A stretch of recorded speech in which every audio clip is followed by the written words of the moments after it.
চলেন বুড়িমা বুড়িমা গজলটা আপনাদের সম্মুখে পরিবেশন করছি। তবে বুড়িমা গজলটা গাওয়ার আগে বুড়িমা গজলটা কেন লিখেছি সেটা আগে একটুখানি বলি। দেখেন আল্লাহ পাক কোরআন শরীফের মধ্যে বলেন বিসমিল্লাহির রহমানির রহিম ওয়াকাদা রাব্বুকা আল্লা তা'বুদু ইল্লা ইয়্যাহু ওয়া বিল ওয়ালিদাইনি ইহসানা। আমি আল্লাহ আমার ইবাদত বান্দেগি করার পর দ্বিতীয় নম্বর ইবাদত তোর বাপ মায়ের প্রতি ইহসান করা, বাপ মাকে ভক্তি করা, মোহাব্বত করা, ভালোবাসা। এখন বুড়িমাতে বলেছিলাম মায়ের বুকের খাঁচায় লাথি মেরে সন্তান বাড়ি থেকে তাড়িয়ে দেয়। এখন ওই সন্তানকে যখন একটা মা বড় করে, জন্ম দিয়ে যখন মানুষ করে বড় করে, একটা বাপ মাকে কত কষ্ট করতে হয় বাচ্চাটিকে বড় করার জন্য। বুড়িমা পরের অংশ, আগের অংশটা আগে শোনাই যে দুনিয়ার বুকে সন্তানের জন্য মা কি জিনিস, পৃথিবীর বুকে আল্লাহ পাক আল্লাহ তাআলা আম্মা জানকে কি নিয়ামত দিয়েছেন। একটা পুরাতন গজল হলেও আপনাদের একটুখানি ছোট্ট করে শোনাবো, খুব মনোযোগ দিয়ে শুনতে হবে যে মা পৃথিবীর বুকে কি জিনিস। কবি ছন্দের মাধ্যমে লিখছে, মনোযোগ দিয়ে শুনুন, তারপর বুড়িমা গজলটা আপনাদেরকে শোনাবো ইনশাআল্লাহ। সারা দুনিয়া ঘুরে মায়ের সমান পাবে না,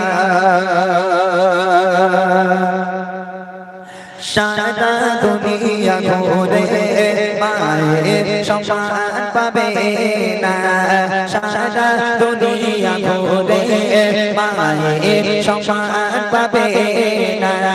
সারা তো ছাড়া এ দুনিয়া, সারা তো ছাড়া এ দুনিয়া কেউ তো আপন হবে না, সারা দুনিয়া ঘুরে মায়ের সমান পাবে না, সারা দুনিয়া ঘুরে মায়ের সমান পাবে না।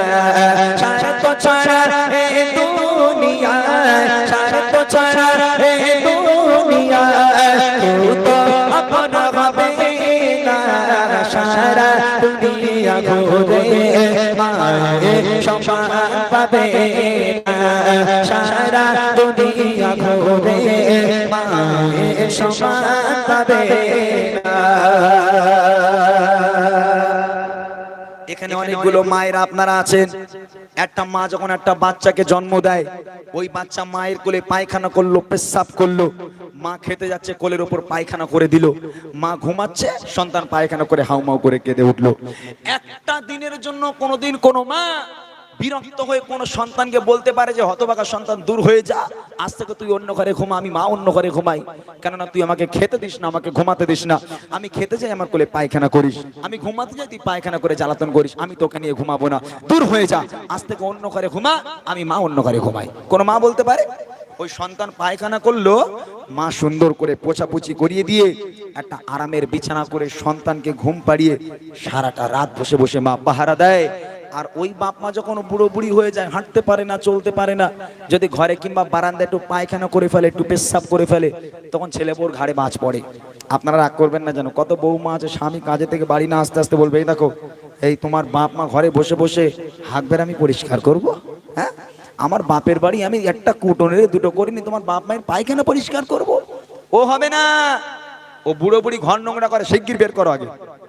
হতভাগা সন্তান বইয়ের পাল্লায় পড়ে, উঠোনে একটা ছোট্ট জায়গা ছিল, একটা টিন দিয়ে বা তেরপল দিয়ে চাল তৈরি করে একটা তক্তপোষ ঢুকিয়ে দিল, বাপ ওর মধ্যে পচে মরুক, বাপ মাকে আর দামি ঘরে উঠতে দেওয়া যায় না। আল্লাহ পাক বলে ওয়াকাদা রাব্বুকা আল্লা তা'বুদু ইল্লা ইয়্যাহু ওয়া বিল ওয়ালিদাইনি ইহসানা। আমি আল্লাহ আমার ইবাদত বান্দেগি করার পর দ্বিতীয় নম্বর ইবাদত তোর বাপ মায়ের প্রতি ইহসান করা, বাপ মাকে ভক্তি করা, মোহাব্বত করা। সেই বাপ মাকে আলাদা করো।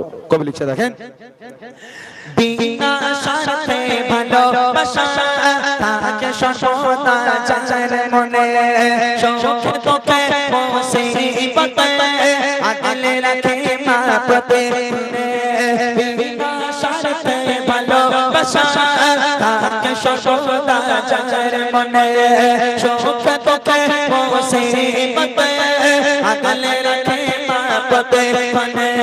সেই মায়ের আবদার, সেই মায়ের আবদার ভোলা তো কবু ছাড়বে না, সারা দুনিয়া ঘুরে মায়ের সমান পাবে না, সারা দুনিয়া ঘুরে মায়ের সমান পাবে না স্বার্থ ছাড়া এই দুনিয়া স্বার্থ ছাড়া এই দুনিয়া কেউ তো আপন হবে না সারা দুনিয়া ঘুরে মায়ের সমান পাবে না সারা দুনিয়া ঘুরে মায়ের সমান পাবে না। এখান থেকে শুরু হচ্ছে বুড়িমা বুড়িমা। এই যে বাপ মা আলাদা হয়ে গেল, সন্তান আলাদা খায় আর বাপ মা আলাদা খায়, এখান থেকে বুড়িমাটা শুরু করেছিলাম। মা যদি রাস্তায় দাঁড়িয়ে থাকে, সন্তানটা কখন দামি ঘর থেকে বেরোবে, বাজারের দিকে যাবে, একটু ওষুধ আনতে দেব, ছেলে একটা ব্যাগ হাতে করে বার হলো, মা বলছে এই খোকা কোথায় যাচ্ছিস বাবা? বলে মা বাজারে যাচ্ছি। বলে এই খোকা রাতের বেলা থেকে বুকের ব্যথাটা বড্ড বেড়েছে বাবা, একটু 10 টাকার ওষুধ এনে দিবি? ছেলে তখন চোখগুলো বড় বড় করে মায়ের দিকে তাকিয়ে বলে এই জন্য তোমার সামনে আমি যাই না, তোমার সঙ্গে দেখা হলেই শুধু খাই খাই করো, এটা এনে দে ওটা এনে দে এটা এনে দে ওটা এনে দে, এত খাই খাই করো কেন? কোথায় পাবো এত টাকা? মা যদি 10 টাকার ওষুধ আনতে বলে, মা নাকি খাই খাই করে। আচ্ছা আপনারা তো অনেক মায়ের এখানে আছেন, আচ্ছা আপনারা বলেন দিনই দেখি, ওই ছেলেকে যদি শাশুড়ি ফোন করে বলে জামাই আজ দুপুরবেলা তোমার বাড়ি যাচ্ছি দুটো খাবো, আচ্ছা ওই জামাই কি কোনোদিন ওর বউর কাছে গিয়ে বলবে তোমার মা কেন খাই খাই করে? হ্যাঁ ওই রকম বলবে না, বউর কাছে তখন পাল্টে যাবে, বলে এই দেখো তোমার মা আসছে শুনলাম, কি খেতে ভালোবাসে, গরুর গোশ না মুরগির গোশ? বলে আমার দুটোই খায়। বলে শাশুড়ি বলে কথা, একটু ইলিশ মাছ না আনলি হয়? মান সম্মানের ব্যাপার আছে, বুঝলেন না? এর একটা কারণ আছে, কারণ হলো মা তো কোনোদিন একটাও ডিম দেয় না, আর শ্বশুর বাড়ি গেলে শাশুড়ি 4টে 5টা করে সাজিয়ে দেয়, তাই না? আর মূল কারণ কি জানেন? মূল কারণ হচ্ছে যতদিন 4G ছিল ততদিন ভালো ছিল, এই যে থেকে 5G ঢুকে গেছে, এই 5G ইন্টারনেটের এত জোর, আমরা সারা জীবন শুনেছি মায়ের পায়ের তলায় জান্নাত, এই 5G ইন্টারনেটের জন্য মায়ের পায়ের তলায় জান্নাত আর নেই, ট্রান্সফার হয়ে শাশুড়ি পায়ের তলায় জান্নাত চলে গেছে। ওই জন্য জামাইরা খালি শাশুড়ি পায়ে চুমু খাচ্ছে, বুঝলেন না? যার বাড়িতে বাপ মা আছে তার বাড়িতে বরকত আছে, যার বাড়িতে বাপ মা নেই লক্ষ লক্ষ টাকা ইনকাম করে আনবে, কোনোদিন তোমার ঘরে আল্লাহর রহমত হবে না, কোনোদিন আল্লাহর বরকত হবে না। তোমার বাপ মা তোমার জন্য রহমান, তোমার বাপ মা তোমার জন্য বরকত, সে বাপ মাকে ভালোবাসো। শেষ কথায় কবি লিখছে শুনুন, হাজার দুঃখ যন্ত্রণাতে হয় না গেলেন তো তোমারাতে, একটি রাতেও ঘুম আসে না, বসে থাকে মা পাড়াতে।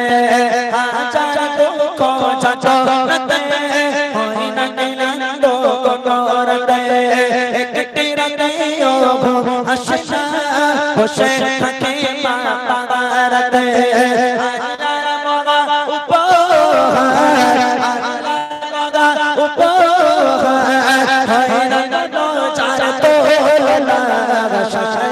দুনিয়া ঘুরে মায়ের সমান পাবে না, সারা দুনিয়া ঘুরে মায়ের সমান পাবে না।